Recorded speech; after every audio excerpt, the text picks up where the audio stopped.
पति ब्रह्मचारी।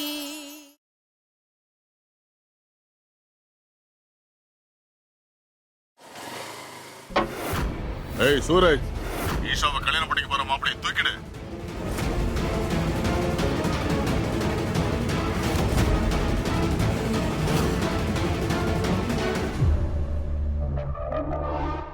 உன் பொண்ணுக்கு நீ இப்படி செல்லம் கொடுக்கறது நல்லதில்ல குலாப். நீ எதுக்காக அவ சொல்றதுக்கெல்லாம் சரி சரின்ற? அவ உன்னையும் நீ அரசியல்ல பெரிய ஆளா வரணுங்கிற கனவையும் அழிச்சிட போறாப்பா. பாட்டி சொல்றது சரிதான்ப்பா. இஷாவோட காதல் நம்ம பிசினஸ்க்கு ரொம்பவே பெரிய தலைவலியா இருக்கும்னு நினைக்கிறேன்ப்பா. என்ன தைரியம் தான் உன் அப்பனை எதிர்த்து நீ கேள்வி கேட்டுக்கிட்டு இருப்ப?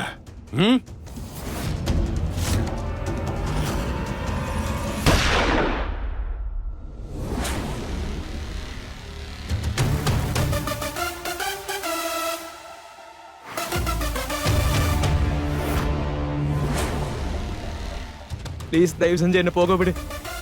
நான் உண்மையாவே ஈஷா உயிருக்கு உயிரை காதலிக்கிறேன்.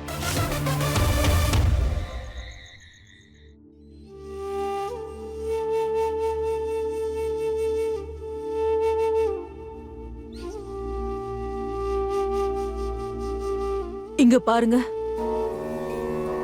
பழைய கதைலாம் எதுக்கு பேசுறீங்க? ஏன் அதையே நினைச்சு நினைச்சு நீங்க கவலைப்பட்டுட்டு இருக்கீங்க? பழச நினைச்சா வாழ்க்கையில முன்னேற முடியாது. அதுவும் இல்லாம ரியாவோட கல்யாணம் நின்னு போனது சூரஜுக்கு கவலை இல்லைன்னு நினைக்கிறீங்களா? அவன் தங்கச்சிங்க மேல உயிரையே வச்சிருக்கான். அங்கிள், நான் உங்களுக்கு சில விஷயத்த காட்ட ஆசைப்படுறேன். அத்தை, நீங்களும் வாங்க. என்ன காட்ட போற?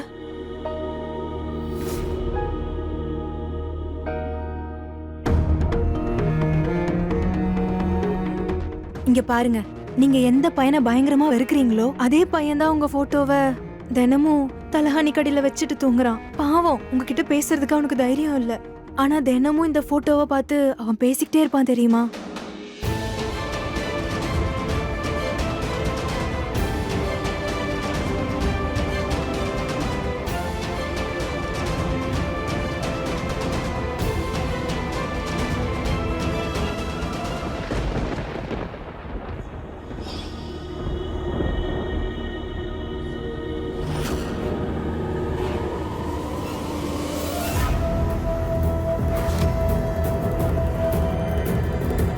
இந்த கன்னு உன் பேக்குள்ள எப்படி வந்துச்சு சொல்லு,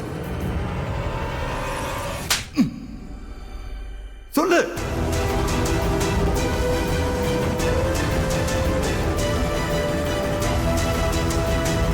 ஹலோ, போலீஸ் ஸ்டேஷன்.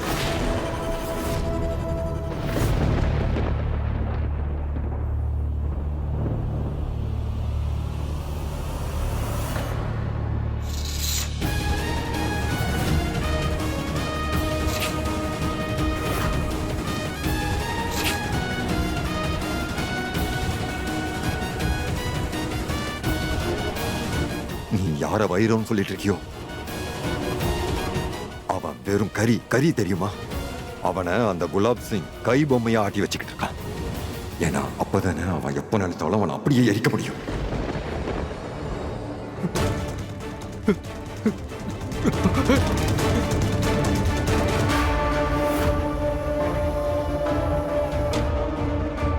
கல்யாணத்துக்கு வந்துடுன்னு அப்படியே வயிறு நிறைய சாப்பிட்டுட்டு போகணும்.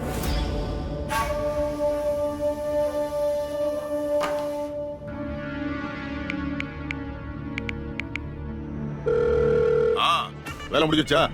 முடிஞ்சிருச்சு ஐயா. ரோகனையும் அவன் குடும்பத்தையும் அவங்க வீட்லயே இப்ப நாங்க கன் பாயிண்ட்ல வச்சிருக்கோம். சபாஷ். ஈஷா சொன்னது சரிதான். Your rowdy, 1 number rowdy. நீ எப்படி ரவுடியானான்னு இந்த மொத்த ஊருக்கும் தெரியும். அன்னைக்கே உங்க அப்பா உன்னை போட்டு தள்ளியிருந்தாருன்னா ரொம்ப நல்லா இருந்திருக்கும்.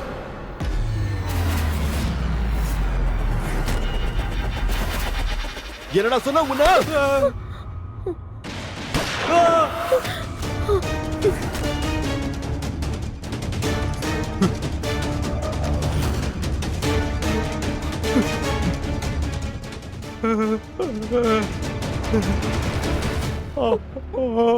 இனிமே வாய திறந்து வைய. அடுத்த குண்டு செவுத்த தொலைக்காது, உன்னுடைய தொண்டைய தொலைச்சிட்டு போகும். அது வந்து நீங்க பெரியவங்க இல்லையா? வயசானவங்க வேற. அதனால நீங்க அமைதியா இருந்தீங்கன்னா நானும் உங்களுக்கு மரியாதையை கொடுத்து பொறுமையா நடந்துப்பேன். அமைதியா உக்காந்தீங்கன்னா வேலை முடிஞ்சதுன்னு நாங்களே கிளம்பிடுவோம். என் கூண்டு ஒண்ணு அவ்வளவு பலகீனமா இல்ல, யாரு வேணாலும் இஷ்டத்துக்கு உடைச்சிட்டு வெளியில பறந்து போறதுக்கு. நான் இஷாவை யாருக்கு கல்யாணம் பண்ணி கொடுக்கணும்னு நினைக்கிறேனோ அவங்களுக்கு தான் கொடுப்பேன். அடுத்த 7 நாளைக்கு அவளுக்கு இந்த விஷயம் தெரியாம நீங்க பாத்துக்கிட்டாலே போதும். ஆனா அப்பா, இஷா ஒரு வேலை ஒத்துக்கலன்னா? இந்த குலாப் எடுத்த முடிவுல ஆனா அவனாங்கிறதுக்கெல்லாம் இடமே இல்லை. அடேங்க அப்பா, உன்னை பெத்ததுக்கு நான் ரொம்ப ரொம்ப சந்தோஷப்படுறேன்ப்பா. நீ உண்மையிலேயே வைரந்தான்ப்பா. உங்களோட இந்த வைரம் என்னைக்குமே பிரகாசமா தாமா இருக்கும். நீங்க வெறும் இன்னும் அடுத்த 7 நாளைக்கு என் வைரத்தை பத்திரமா பாத்துங்கன்னு இஷாவோட முகம் இப்ப எப்படி ஜொலிக்குதோ அப்படி ஜொலிக்கணும்.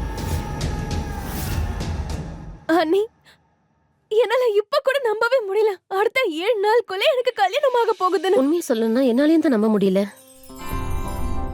ஆனா ஆனா சூரஜ் பண்ண காரியத்தை பார்த்து நான் ரொம்ப பயந்து போயிட்டேன் தெரியுமா?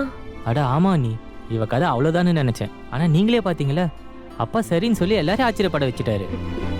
அதாவது அவர் பசங்களுக்கு அவர் எடுத்த முடிவு பிடிச்சாலும் சரி பிடிக்கலனாலும் சரி அவர் சொல்றதை தான் எல்லாரும் செய்யணும்னு இருந்தாரு. ஆனா இவளோட லவ் மேரேஜுக்கு ஒத்துக்கிட்டாரு. என்னால இதை நம்பவே முடியல. ஏன்னா அவர் என் மேல உயிரையே வச்சிருக்காரு. வேணா பாருங்க, சீக்கிரமா என் பிரின்ஸ் ஜாமிக்கும் என் கூட தான் இருக்க போறான். அப்புறம் அந்த பீஸ்ட் நிரந்தரமா என்னை விட்டுட்டு போக போறான். அடுத்த 7 நாள் அப்படியே கனவு கண்டு அந்த சந்தோஷத்துல அவ அப்படியே மிதப்பா. அப்ப இது கூட தெரியாது. அதாவது 7வது நாள் அன்னைக்கு அவ அந்த ரோஹனை அவ கல்யாணம் பண்ணிக்க போறதுல அரசியல்வாதி தான் கட்டிக்க போறா. நீங்க எல்லாரும் இந்த குலாப் சிங்கோட அரசியலை பார்க்க போறீங்க. எப்படி சந்தோஷமா நம்ம ஈஷா அந்த ரோஹனை விட்டுட்டு நான் சொன்ன அந்த அரசியல்வாத பையனை கட்டிப்பா. நீங்களும் சந்தோஷமா இருங்க. போய் ஜாலியா கல்யாணத்துக்கான ஏற்பாடுகளை பண்ணுங்க. இந்த குலாப வச்சதுதான் சட்டம், ரோஹனோட பாடு திண்டாட்டம். குலாப் பான் மசாலா.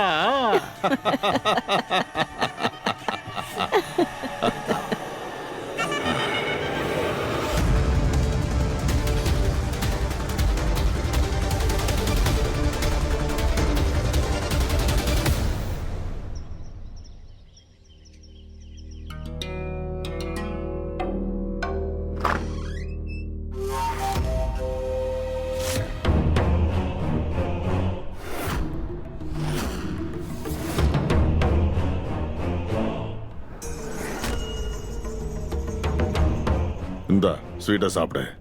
நான் ஒரு நல்ல செய்தியை கொண்டு வந்திருக்கேன்.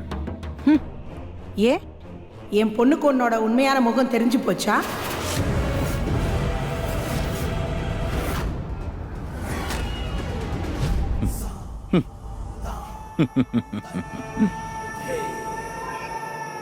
என்ன காவேரி, மூச்சுக்கிட்டே கனவு கண்டாது பழிக்குமா என்ன?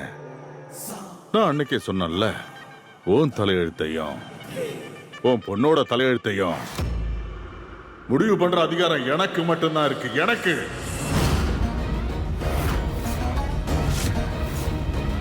முதல்ல சாப்பிடு. சாப்பிடு.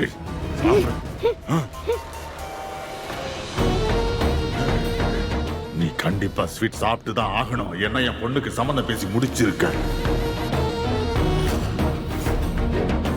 ஆமா, ரொம்ப பெரிய அரசியல்வாதியோட பையனுக்கு பேசி முடிச்சிருக்க. பெரிய பணக்கார வீட்டுல நம்ம பொண்ணு போய் ராணி மாதிரி அங்க வாழ போறா.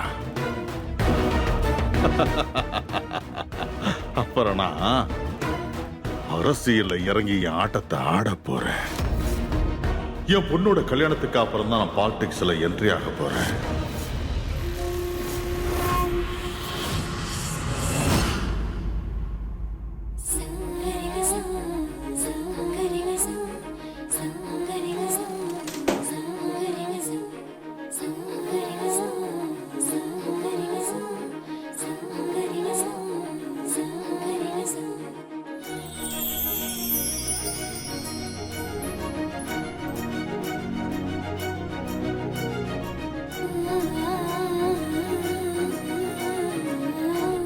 எப்பெல்லாம் நான் இந்த வளையல்களை தொடரணும் அப்பெல்லாம் நீங்க என் கையை பிடிச்சிட்டு இருக்க மாதிரியே இருக்குமா? எனக்கு தெரியுமா, ஒருவேளை நீங்க என் முன்னாடி இருந்திருந்தா நீங்களே உங்க கையால உங்க பொண்ணு மனப்பொண்ணு மாதிரி அலங்காரம் பண்ணிருப்பீங்க. நான் இந்த வளையல்களை பத்திரமா வச்சிருக்கேன். எனக்கு கல்யாணம் நடக்கும் போது நான் கண்டிப்பா இதைதான் போட்டுப்பேன். இதை போட்டுக்கிட்டா நீங்க என் கூடவே இருக்க மாதிரி எனக்கு தோணும்.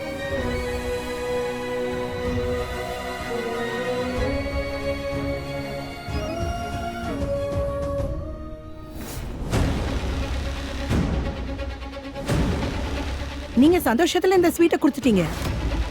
ஆனா ஒரு விஷயத்தை ஞாபகம் வச்சுக்கோங்க, எப்படி ஒரு தாயோட பாசம் உண்மையோ அதே மாதிரிதான் என் பொண்ணு இந்த கல்யாணத்துக்கு ஒத்துக்கவே மாட்டா பாருங்க.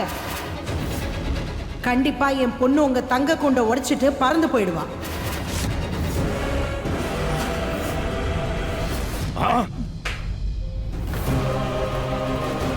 ஒரு விஷயம் நல்லா ஞாபகம் வச்சுக்க. என்னைக்கு கல்யாணம் பண்ணிக்கிட்டு அந்த வீட்டை விட்டு அவ போறாளோ அன்னைக்கு நான் யாருன்னு நீ தெரிஞ்சுப்ப. அதுவும் இல்லாம நம்ம வீட்டு பொண்ணு இருக்காளே, அவ அப்ப அடுத்த வீட்டு மருமகளா அங்க அவ போயிருப்பா. அவளால எதுவும் பண்ண முடியாது. எந்த காலத்துல நீ நினைச்சது நடக்காது, புரிஞ்சுதா? நான் கொடுத்த வாக்கு கல்வெட்டுல எழுதின மாதிரி அதுக்கு எதிராக யாரும் செயல்பட முடியாது. யாராலே முடியாது.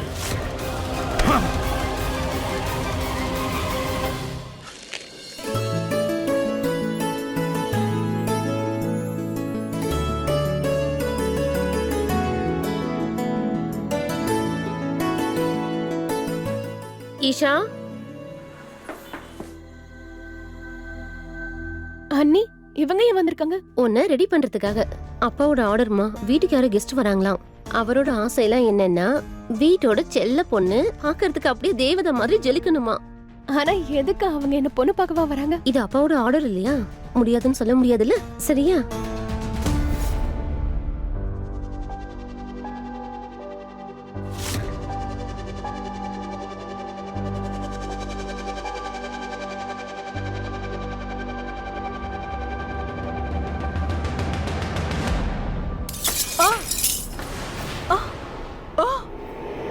ஈஷா, இல்ல, இது என்னோட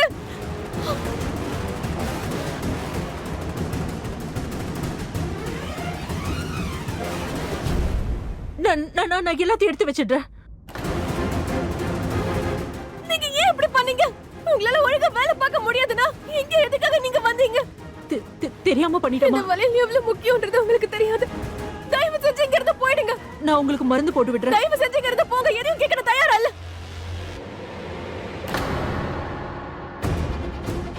ராம் ராம் ராம் ராம் ராம், ரத்தம் வருது. ஆமா, ஏன் வீட்டை இப்படி தலைகளா மாத்தி வச்சிருக்கீங்க?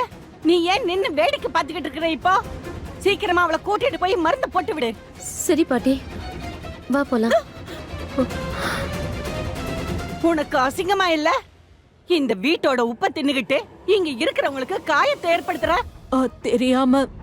தெரியாம கை தவறி பட்டுடுச்சு. என்ன மன்னிச்சிடுங்க. மன்னிப்பு கேட்க கூட அதுக்கு தகுதி தராதரம் வேணும். உன்ன மாதிரி ஆளுங்களுக்கெல்லாம் தண்டனை கொடுத்தே ஆகணும்.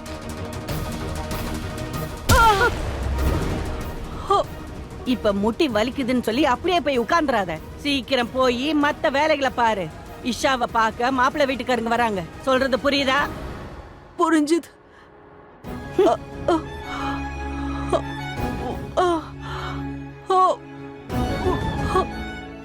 அட கடவுளே, என்ன கொடுமை இது.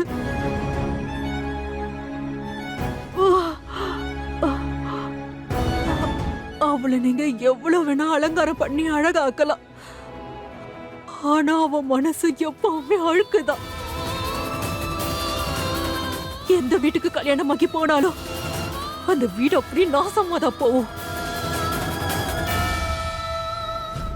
அதோ பாருங்க, என் செல்ல மக வந்துகிட்டு இருக்கா.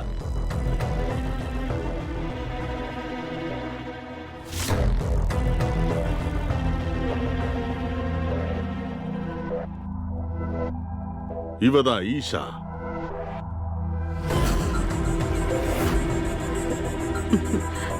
அட இஷாமா, வா வா, வந்து உட்காரு, வா உட்காரு.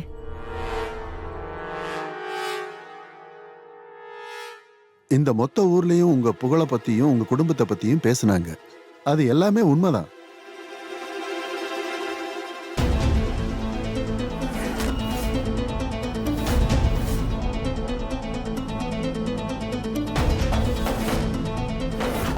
நீங்க ரொம்ப சரியா சொன்னீங்க.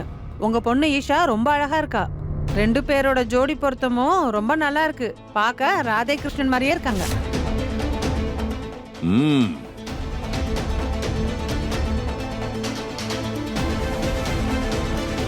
என் தங்கச்சி படிப்புலயும் கெட்டிக்காரி. அவ எல்லா சப்ஜெக்ட்லயும் டாப்பர். படிப்புல மட்டும் இல்ல, எல்லா விஷயத்திலயும் கெட்டிக்காரி. இங்க பாருப்ப, நீ ஏதாவது கேட்கணும்னா தாராளமா கேட்கலாம். ஆக்சுவலி எனக்கு டிராவல் பண்றது ரொம்பவே பிடிக்கும். உங்களுக்கு படிப்பை தவிர வேற என்னெல்லாம் பிடிக்கும்? எனக்கு டிராவல் பண்றதுனா பிடிக்கும். ஆனா நான் அப்பவே நினைச்சேன் இவங்க நம்பர் 1 ஜோடியா வருவாங்க. குலாப் சிங் சார், நம்ம இப்ப மேற்கொண்டு பேசலாமா? ஒரு நிமிஷம். மருமகளே, ஈஷா கூட்டிட்டு உள்ள போ. கூட்டிட்டு போறேன் மாமா. கூட்டிட்டு போமா. வா ஈஷா.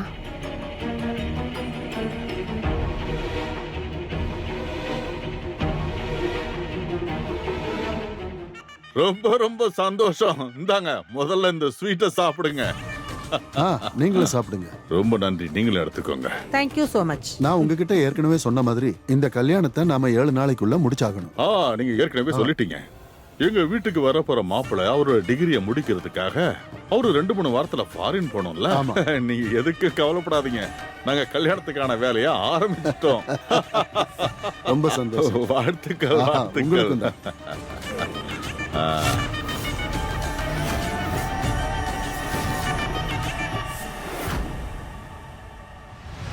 அப்பா, இவங்கெல்லாம் யாருப்பா? அப்புறம் இவங்கெல்லாம் என்ன பொண்ணு பார்க்க வந்த மாதிரி ஏன் எனக்கு தோணுது? ரசக்க, என் பொண்ணு ரொம்பவே புத்திசாலி ஆயிட்டா. நீ சரியா சொன்ன. அவங்களுக்கு உன்ன ரொம்ப பிடிச்சு போச்சுமா. அவங்க சம்பந்தம் பேசதான் வந்தாங்க. ரொம்ப பெரிய பார்ட்டியோட தலைவர் அவரு. எனக்கும் எலெக்ஷன்ல சீட்டு தரேன்னு சொல்லியிருக்காரு. ஆனா அப்பா, நான் வந்து ரோஹனை தானே கல்யாணம் பண்ணிக்கணும்னு ஆசைப்பட்டேன். சரிதானே? நான் எல்லாம் அவங்ககிட்ட தெளிவா சொல்லிட்டேன். அதோ அவங்க திரும்ப போயிட்டாங்க பாரு.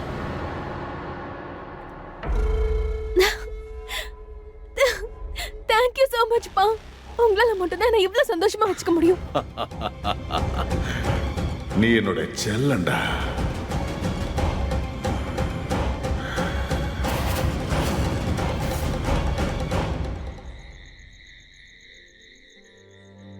அட கடவுளே, என்ன கொடுமைப்பா இது. அப்படி நான் என்னதான் துரோகம் பண்ணேன்னு தெரியல. இவ்வளவு வேகமா அடிச்சிட்டாங்க.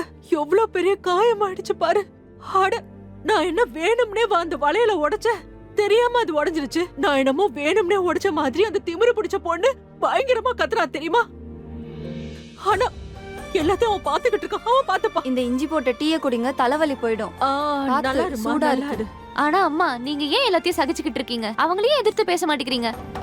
நீங்க சின்ன பிள்ளைங்க, உங்களுக்கு என்ன தெரியும்? ஒருத்தவங்களோட சூழ்நிலை தான் அவங்கள பேச விடாம பண்ணிடுது. அதுவும் இல்லாம இதை ஒத்துக்கிட்டு தான் ஆகணும். இந்த ஊர்லயே அதிக சம்பளம் கொடுக்கறது அவங்க தான். இந்த வீட்டு சொம்ம மட்டும் என் தலை மேல இல்லாம இருந்திருந்தா அந்த திமிரு பிடிச்ச பொண்ணை எப்பவோ நான் அரைஞ்சிருப்பேன். அம்மாவோட கற்பனையில இது வரைக்கும் இஷாவோட கண்ணத்துல 2001 வாட்டி அரைஞ்சிருக்காங்க.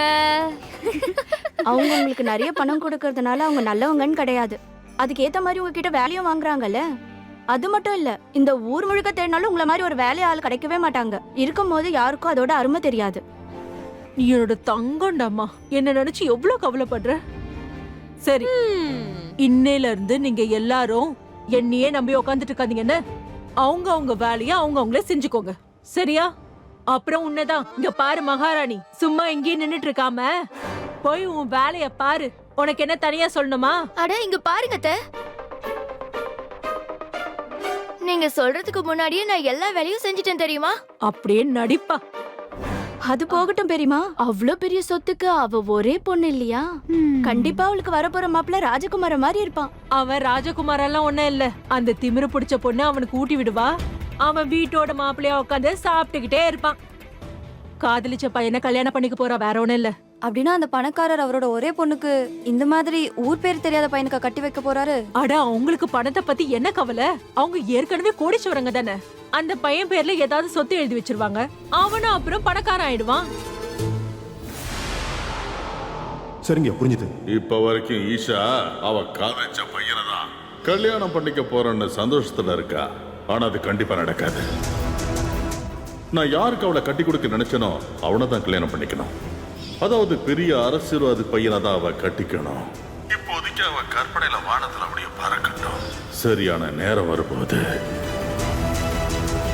நானே சுயமா அவருடைய ரெக்கைகளை வெட்டி விட்டுருவேன். பெரியமா, நீங்க கொடுத்த சாபம் ஈஷா மேல ஒட்டிக்குச்சு. ஈஷா அவ ஆசைப்பட்ட பையனை நிச்சயமா கட்டிக்க போறதில்ல. ஐயா எந்த பையனை காட்டுறாரோ அந்த பையனை தான் அவ கட்டிக்க போறா. நீங்க நினைக்கிற மாதிரி ஒன்றும் அவங்களோட கல்யாணம் நடக்க போறதில்ல. பார்த்து மெதுவா வலிக்குது. அந்த வீட்ல இருக்க அம்மா ரொம்ப மோசமா அடிச்சிடுச்சு. அதிதி, மத்தவங்கள பத்தி நீ ரொம்ப தான் கவலைப்படுற. கொஞ்சம் உன் வீட்டை பத்தியும் கவலைப்படுன்னு. டைம பாத்தியா? கிளம்பு, முதல்ல வீட்டுக்கு கிளம்பு. மாப்பிள்ள வர வேண்டிய நேரம் ஆயிடுச்சு. நீ வீட்ல இல்லனா அப்புறம் அவரே சமைக்க ஆரம்பிச்சிட போறாரு. சரி, போய் வேலையை பாரு. வரேம்மா. உட்காந்து கதை பேசணும்னா ரெடியா இருப்பீங்க.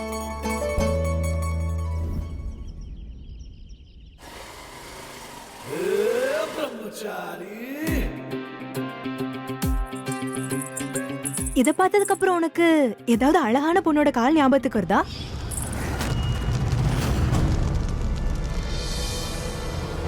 ஏய், இதையே முழுசா நெருப்புல எரிய விடல. இத நான் தூக்கி எறிஞ்சிருவேன். இத என்ன தலையில வச்சுக்கிட்டா நான் சுத்த போறேன்? சரி, அது போகட்டும். நீ சொல்லு, இது யாரோட கொலுசு?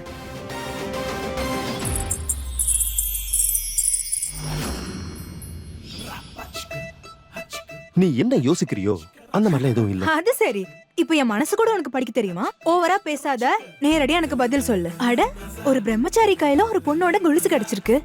கண்டிப்பா ஸ்பெஷலா இருக்கும். எது நம்ம கிட்ட கம்மியா இருக்கோ அதை நம்ம தேவையே இல்லாம யூஸ் பண்ணவே கூடாது. அதனால நீ உன் மூளைய கொஞ்சம் கம்மியா பயன்படுத்துனா, புரிஞ்சுதா? கொஞ்சம் தள்ளிப்போ, என்ன போடு. அட சூரஜ், ஓடுறியா? ஓடு, நானும் பாக்குறேன் ஒருத்தன் தன்னோட அடையாளத்துல இருந்து எவ்வளவு தூரம் ஓட முடியுதுன்னு. யாராவது உனக்கும் எனக்கும் நடுவுல வரதுக்கு முயற்சி பண்ணாங்கன்னா அதுக்கப்புறம் நான் எந்த எல்லைக்கு வேணாலும் போவேன். அப்புறம் அந்த பொண்ணையே நினைச்சு பார்க்க முடியாத அளவுக்கு அவளோட நிலைமைய தலைகீழாக்கிடுவேன்.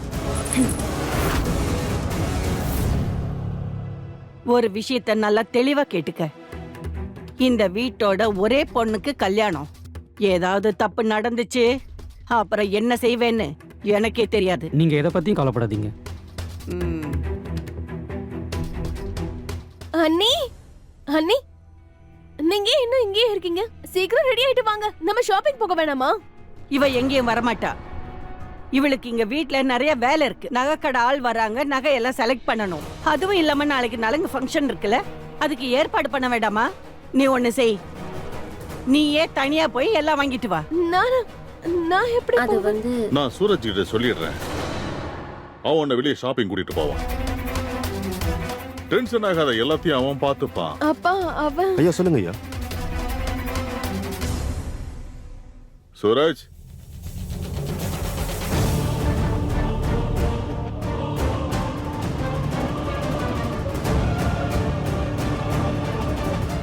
இன்னைக்கு நான் ரொம்ப சந்தோஷமா இருக்கேன். அதனால இந்த ரவுடி பிரம்மச்சாரியை நான் சந்தோஷமா சகிச்சுக்க போறேன்.